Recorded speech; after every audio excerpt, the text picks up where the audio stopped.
پہلا کچھ اور پھر کویسچنس ہیں۔ ایک کویسچن یہ ہے کہ جو معراج کی رات ہے اس میں جاگنا، عبادت کرنا اور پھر اگلے دن روزے کا اہتمام کرنا، اس کی کیا شرعی حیثیت ہے؟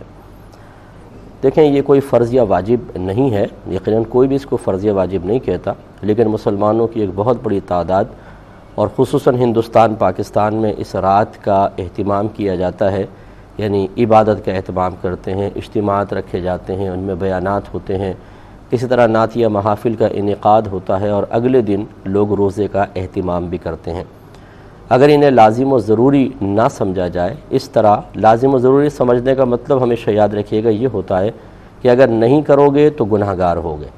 نہیں کرو گے تو آخرت میں پکڑ ہوگی۔ اگر کوئی اس نظریے کے ساتھ، اس سوچ و نیت کے ساتھ اس رات کو جاگے اور اگلے دن روزے کا اہتمام کرے تو یہ بالکل غلط ہوگا۔ لیکن اگر کوئی صرف اس لیے کہ چلیں تمام رات سوتے رہتے ہیں، اگر اس رات میں جاگ کر اللہ تعالیٰ کی عبادت کر لی جائے اور اگلے دن روزے کا اہتمام کر لیا جائے اور اس کو صرف مستحب سمجھا جائے تو اس میں شرعاً کوئی حرج نہیں۔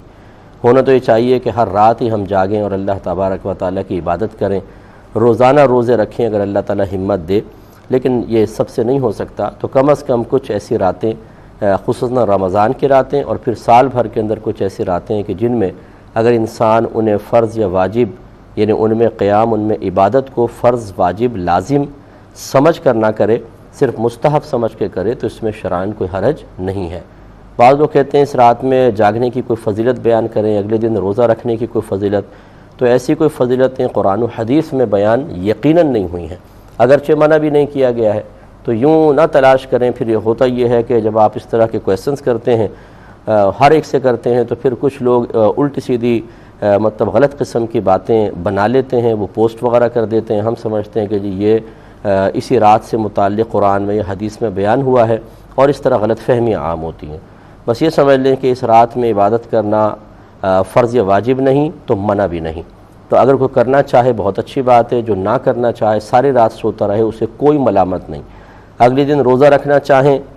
تو نفل روزہ اللہ تعالیٰ کو بڑا محبوب ہے۔ میرے آقا صلی اللہ علیہ وسلم نے ارشاد فرمایا جو اللہ تعالیٰ کی رضا کی خاطر ایک روزہ رکھے تو وہ جہنم سے اتنا دور کر دیا جاتا ہے جیسے کہ ایک کوے کا بچہ ہو اور وہ اڑتے اڑتے اڑتے ساری زندگی حتیٰ کہ مر جائے، جتنا فاصلہ وہ طے کرے گا اسے اللہ تعالیٰ جہنم سے اتنا دور کر دے گا۔ تو کوے کی زندگی سنا ہے کہ بڑی لمبی ہوتی ہے، تو لہٰذا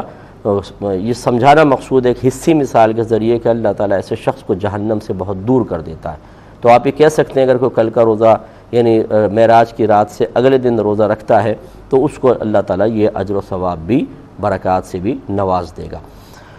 تو ایک یہ کویسچن کیا تھا کہ توبہ کا طریقہ، میں نے شاید کسی پروگرام میں کہا ہوگا کہ میں اگلے پروگرام میں عرض کروں گا، پھر بعض اوقات میرے ذہن سے نکل جاتا ہے یا بیچ میں ناغے آ جاتے ہیں تو پھر تو بالکل ہی وہ چیز محو ہو جاتی ہے۔ تو مختلف گناہوں پہ توبہ کا طریقہ ویسے تو میں کئی دفعہ ذکر کر چکا ہوں، لیکن بھائی نے